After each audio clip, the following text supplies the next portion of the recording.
Well, hi there, folks. Ryan Geesaman again. You should recognize me by now. And today I'm joined by Roger North.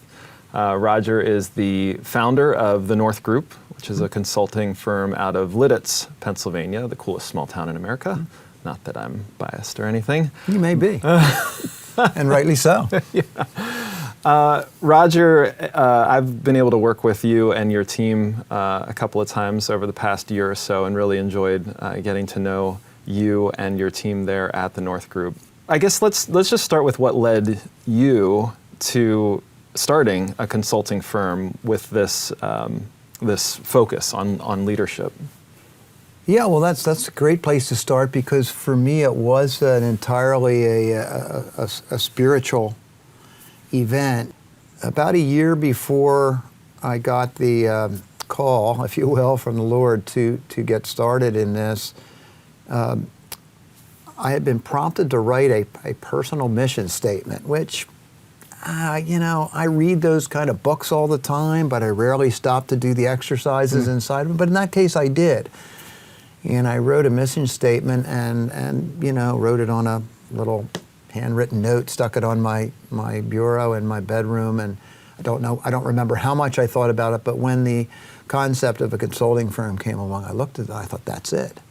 That's what I'm called to do, and that became and remains to this day the mission statement of our organization. We added 3 words at the beginning, which is through sustained relationships, but it's we develop people and organizations toward their highest potential. And so that's my call in life, and that's the call of our business, and it's been seamless because of that, I think. There's often a question about what defines a leader. Is it a position? Is it certain traits or strengths? So in your estimation, what defines a leader? Yeah, there's an old saying or question, are leaders born or made? And you may have heard that question asked, and my answer to that would be yes. When I was younger, when I was in school, I would often be the person that made up the teams for the football game in the yard and maybe asked to organize things. And I may have thought of that as being a leader, even though that term, 40 years ago, 50 years ago, wasn't quite as popular. But that wasn't really leadership. I was just good at organizing things. That's something different. And so I don't think of myself as a natural leader, but I've been drawn to it because I have certain other gifts, and then I had to develop influential gifts, which the best and most basic definition I've ever heard, and I'm sure many others have heard this, is just leadership as influence or positively influencing people toward shared goals. And we could build out from there, but that really is what defines a leader, is their ability to positively influence people toward shared goals. And yet some people who we would think of as leaders don't necessarily have that positive adjective attached to what they've done. So what are that sounds like maybe a misconception of what leadership is. So what are some of those misconceptions that you run into? Well, I think we could think of leadership positionally. Yeah. We could certainly think of people in positions where they've been elected or chosen for a leadership position, but not acted within that position in a way that would fit the definition that I just gave you.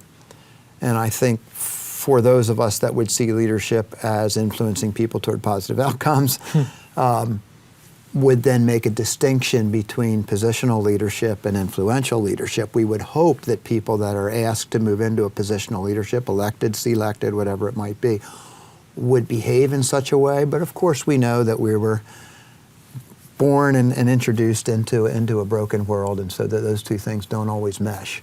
But when they do, it's a really great thing. One of my favorite sayings, I often offer this to clients and even to myself, hopefully as an encouragement, is that I'd like to gain or be granted as much authority as I can get and use as little of it as possible. Because I would much rather influence people, reach decisions move organizations forward based on influence, based on example, based on modeling, based on conversation, based on shared values and goals, then I would use positional authority. But positional authority is sometimes necessary in order to move an organization forward, but I use it very, very reluctantly. Yeah. And what would cause you to have to resort to that? Is that circumstances? Mm-hmm. Is that personalities? What is something that might push you towards using positional authority? Yeah, I think you've inferred two of those things, which would be time and circumstances. Sometimes we don't have the luxury of time to gather everyone together and serve coffee and pastries and talk it through and all reach a common goal. I enjoy doing that, and I think generally speaking that's the best way to get there. But we could go back to various points in our international history and say that certainly wasn't called for on September 11th, 2001, and certain of our national leaders distinguished themselves during that period of time by being willing to make positional decisions that were theirs because they were in positional authority based on very little information in very difficult circumstances, and they distinguished themselves under that by using positional authority. If I had showed up in lower New York City, lower Manhattan that day, I would have had no positional authority. I'm glad that Mayor Giuliani and President Bush did what they did that day, just to name two people who had the positional authority to pull that off. That's an extreme situation. Mm-hmm. There are another situation that we would refer to is when a leader is called into an organization that is behaving badly. For whatever reason. Sometimes leaders are asked to come into an organization because it's gotten off track from its value system, or it's not serving its employees or its customers or its public well. And so that leader sometimes needs to come in and right some wrongs, perhaps unilaterally, while he buys the time, if you will, to teach the organization how to behave properly through modeling and communication and values realignment. Yeah. That would be another example of where positional authority would be warranted. So most of our students who will be joining us as they watch this are going to be coming up in their leadership, mm-hmm.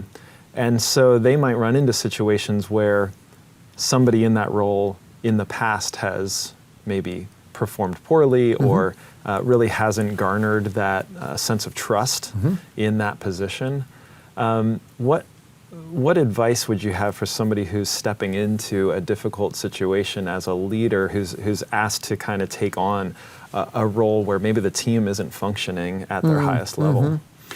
Yeah, well, I think two things maybe, Ryan. Obviously, that's a challenging situation that you're illustrating there. The one would be to immediately, and this probably goes without saying, but it's important, is to start behaving in a trustworthy manner. But in order to start behaving in a trustworthy manner, we have to establish some sense that we have shared behaviors. They're sometimes called values. The popular term now in an organization is culture, or working environment. But until we establish what they are, what's my standard? And what other standard am I calling, what additional standard am I calling people to? So it may have been in the past when somebody led poorly that it was never agreed upon. It was never agreed upon that we were going to operate in a, shall we say, a collaborative fashion, and therefore the person previously in that role thought, for whatever reason, perhaps examples that they had seen prior in their life, that a leader was to make all the decisions and to do so as quickly as possible. But they weren't doing so under emergency situations like we illustrated before. So they behaved in that way, and then other people began to lose trust in them because their input wasn't asked for. A new leader can come in and say, hey, we're going to do this in a collaborative way. And can I give you a quick illustration? Love it. So years ago, I was asked to lead a leadership team of a large organization. It was clear to me that, pretty quickly clear to me that the way in which they had been led before may have been appropriate for a certain point in the past, but wasn't appropriate for the group of people present. And so there were too many people on this team to have them all reporting directly to me. I didn't have the time or luxury of having, say, 10 direct reports. So I got a group of 4 people together who were in the same general area of the company. And I said, hey, I really can only work with one of you, and I need you to select from among yourselves the one person who is going to work with the rest of you and then work closely with me. Meet as often as you need to between now and next week, and I'll hope that all of you will come back and say, we'd like to have so-and-so in that role. But if we get to the end of that meeting and you aren't prepared to do that, I will make that choice. But I don't really know you very well, so I'm not in the position to make that choice. But I want you to know I need to make that choice. I need to have that choice made. We need to move ahead and accomplish some other things in the organization. And that's what we did. They refused to make the choice, and I chose somebody, and we went from there. Yeah. So I used positional authority in that case under a limited time constraint, but I gave them something that they could work on within that time, which they didn't in that case. It changed from there, and they were all wonderful people, and they just were operating under a prior set of circumstances which made them uncomfortable doing that, and we needed time to change that. What I hear you recommending as a leader is working with the team to set those values, that everybody's on the same page. Yep. This is how we operate, yeah. And it gives you permission to call foul if somebody steps away from those values. Yeah, and I think, and if I could add something to that I think I inferred, Ryan, but I'd like folks to think about this, is we live in a world and work in organizations where there are almost always a scarcity of time and resources. Now, it might not seem scarce, but there are nevertheless time limits and resource limits to almost every leader's responsibility. In some organizations, those may be large resources, but they're nevertheless they're not infinite. Sure. And so it becomes a leader's job, and his team, but at first sometimes just the leader, to define those resources and that time. Because without that, things tend to drag on, people tend to put things off. And so we need to create a frame in which people can work in. So we have a values or a behavior-based frame, and then we have a resource-based frame. When we put them in a matrix, we start to, or could even just be on a graph, a 4-piece graph, we can start to understand where we sit, how much time we have, how many resources we have, and how long we have to earn the trust of the group. So how then is leadership developed? Working with your team, I've heard incremental used. That word is used in changing a leader's style or strengths. So how does that process work that you've seen it work well? Yeah, well, certainly not one formula, but to your point about the word increment that you hear a lot in our organizations, we have a set of belief systems, beliefs declared on our website, and one of those is we believe that all sustainable growth is incremental. And I'm fond of saying that I love to see Damascus Road experiences, but they're not a strategy. So there could be times when people wake up not a leader one day and they wake up the next day. I just haven't witnessed too many of those, and I don't think it's wise for an organization to depend on that. So it really is not that much. It's more sophisticated and more qualitative, but it's not that much more different than building a plan for spiritual development, or building a plan for physical development, or building a plan to develop your marriage, or develop yourself as a father or mother. Is you do it one step at a time. And most people can relate to physical development, but say, well, very common at the beginning of the year, people say, well, I'd like to start getting some exercise and lose 25 pounds. Well, most people know cognitively that that's going to take a while, and they probably need a system. And those that commit to a system which eventually has them into a behavioral change mode are, generally speaking, the ones that are most effective. Similarly, if I'm going to build leadership skills, I build them brick by brick. And we often say that for young leaders in the organizations that we serve, one of the best places to develop leadership skills is in volunteer organizations where people aren't compelled